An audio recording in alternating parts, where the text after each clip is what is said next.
All right, happy Friday. Welcome in. You're watching Philadelphia Eagles Now by Chat Sports. I'm Chase Senior. Hope all of the Bird Gang is getting set up to have a fantastic weekend. And speaking of the weekend, hope you all join us for our watch party against the Bears on Sunday. Pre-game show starts at 12:30, so make sure you join us.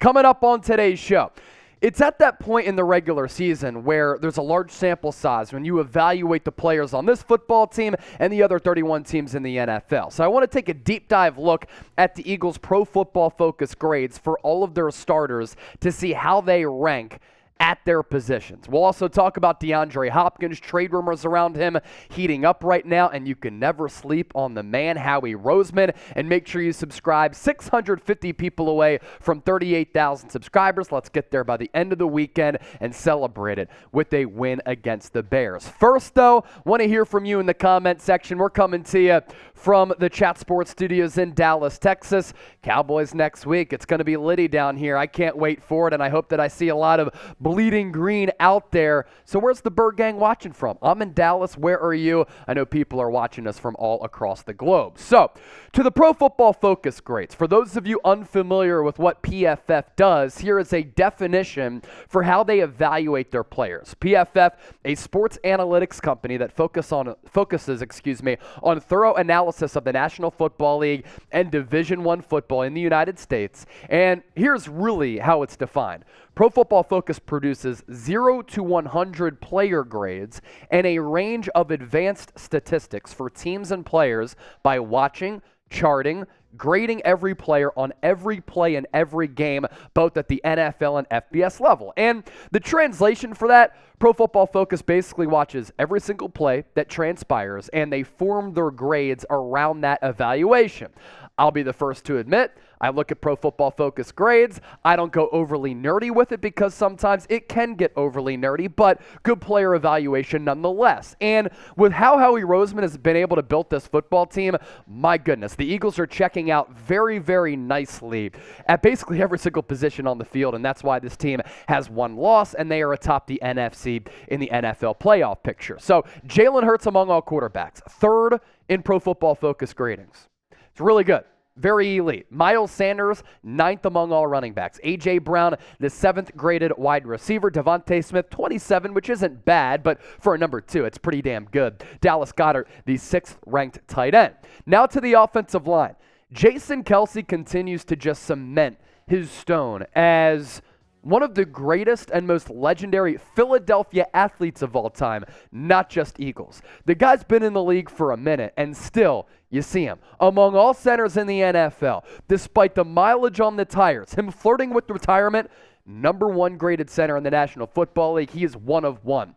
Isaac Seumalo coming in at 5th. Landon Dickerson, good against the run, okay against the pass. He checks in at 28th. Lane Johnson, 6th, which a little bit surprising because I'd say he's the best right tackle in the game. And a little bit of a disappointment here with the money that he's making is Jordan Mailata at 18th. We're not worried about the Dallas Michael Parsons might. The Eagles have a hell of a team. That's what Howie Roseman has been able to build here, and that's as evidenced by all of these numbers. And we're about to take a look at the defense as well, because this defense under Jonathan Gannon, it has been firing on all cylinders as well. And don't forget, we're going to talk about DeAndre Hopkins later on in today's show. So which side of the ball for this version of the 2022 Philadelphia Eagles is better? Is it the offense? Is it the defense?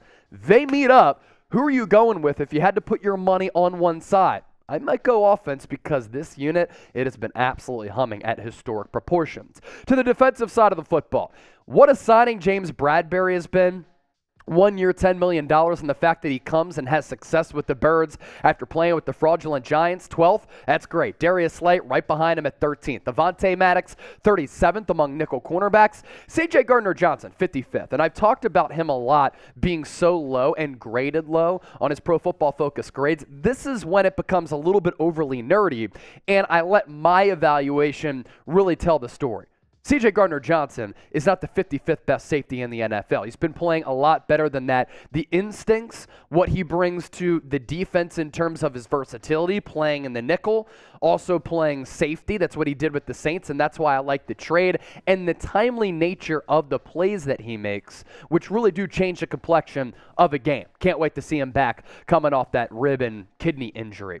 Javon Hargrave coming in at 12th. Fletcher Cox 69th. Very nice. Fletcher Cox has kind of struggled this year. So to start the year, he was not good. He admitted that he was a little bit banged up, but when you're making top 10 defensive tackle money, you got to be better than that. And over the last couple of weeks with the reinforcements of Linval Joseph, Ndamukong Suh, Jordan Davis, you've seen Cox kind of find his groove a little bit. Hargrave is going to make big money this upcoming offseason. Fantastic player. Brandon Graham, second, should be NFL Comeback Player of the Year in my opinion.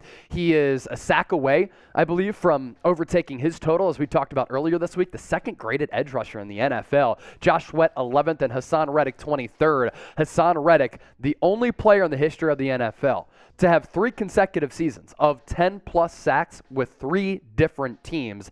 That, too, another great pickup this offseason by the god, Howie Roseman. If you're going to join us and hang out with us for our Eagles-Bears watch party, let us know. I hope to see all of you there. Again, 12:30 p.m. Eastern Time is when our pregame show kicks off. Just type me. We'll be drinking some beers, giving you a live play-by-play pregame show, postgame show. It's going to be a lot of fun. Giveaways as well. Make sure you subscribe, and if you want videos every single day on the Birds, then click that notification button. Therefore, when we send out a video, you will be notified. Coming up next on the show, Howie Roseman.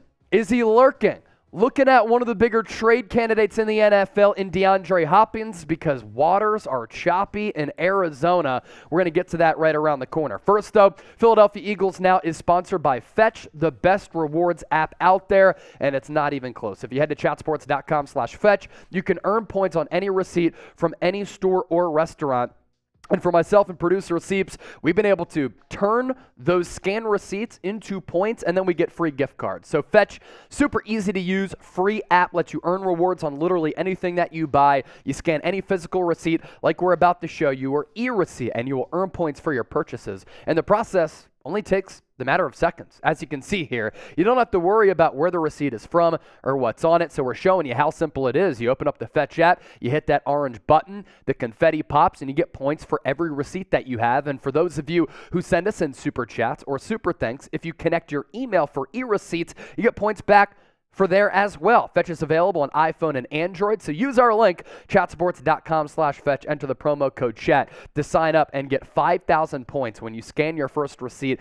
That is equivalent to a free $5 gift card. We're going to put that link in the comment section as well as the description of this video. Who doesn't want gift cards to places like Target, Walmart, Amazon, Starbucks? I know I need some caffeine because I'm a little bit hungover today.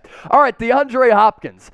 Could Howie Roseman trade for him? Rumor swirling league-wide that D-Hop could get dealt this upcoming offseason for one of the best wide receivers in the NFL. And a lot of you will say, this is ridiculous, right? But Howie Roseman is always lurking. That's why he dipped his toes into the Christian McCaffrey waters. That's why he checked in, allegedly, on Odell Beckham Jr. That's why he made the big swing for A.J. Brown and C.J. Gardner-Johnson. Howie Roseman wakes up thinking of ways to improve this football team. He goes to bed thinking of ways to improve this football team. But obviously the answer with DeAndre Hopkins in terms of need, no, the Eagles don't need DeAndre Hopkins. In fact, the skill set would be a nice addition to this receiving crew that the threesome of A.J. Brown, Devontae Smith, and Quez Watkins has been one of the best in the NFL because they don't have that jump ball type of traditional wide receiver. Like A.J. Brown is that, but he also has the speed element and elusivity to his game. A.J. Brown, year one with the Birds, my goodness, he's shown that the Tennessee Titans made a massive mistake in trading him. He has been one of the best wideouts in the NFL. 65 catches, more than 1,000 yards, 10 touchdowns. Devontae Smith as a number 2, 66 grabs, 775 yards, and then Quez Watkins is the vertical element. And I want to continue to see this threesome at that wide receiver spot with Jalen Hurts balling out, and Quez Watkins, if he went to another team, he'd be putting up massive numbers in my opinion. Kind of like what the Chiefs have been able to produce with a lot of their speedsters over time, but he's just stuck behind A.J. Brown and Devontae Smith. Now, While I might not trade for DeAndre Hopkins, and let's just float it out there, maybe it's a first-round pick and the Eagles have 2 and another second, maybe third, he is a very, very special player. And when you get the respect of Bill Belichick like he did this past week, then you know it's real. Bill Belichick can't even evaluate wide receivers, and he knows DeAndre Hopkins is a stud. 2019, 104 catches, 1,100 yards, 7 touchdowns. This guy downfield, he doesn't have like that pull-away twitchy speed, right? But as a big-bodied wide receiver who can climb the ladder, rebound the basketball, and just take balls away from defenders and just snatch it away. He's so good. He did get popped for PEDs, so a little bit of a worry there, but for a long time, DeAndre Hopkins has been special. And the reasons for why he might get traded is because things are not going well in Arizona. Now, I called before the year that the Cardinals were going to take a step back because I looked at some of the trends and things weren't checking out. They weren't closing the season strong at all, and their playoff flame out last year against the Rams was really ugly.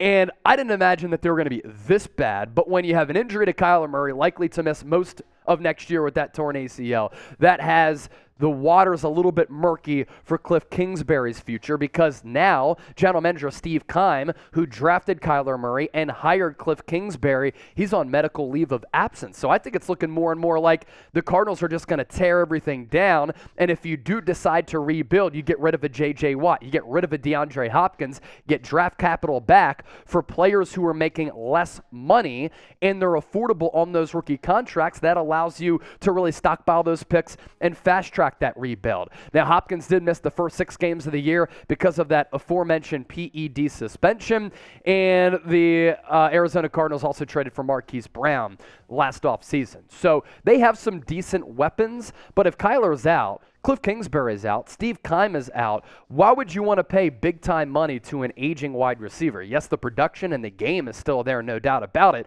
but if you can get multiple picks back, another first, a second, or a third, that helps you fast-track that rebuild if the Cardinals decide to go that route. So what would you do, Philly? You're Howie Roseman, getting the shoes of the genius. Would you trade for D-Hop, T for trade, P for pass? Let me know in the comment section. Check out the community tab on our YouTube channel because I'm taking questions for a mailbag to go out this weekend. Subscribe to the show, and I hope to see you all on Sunday.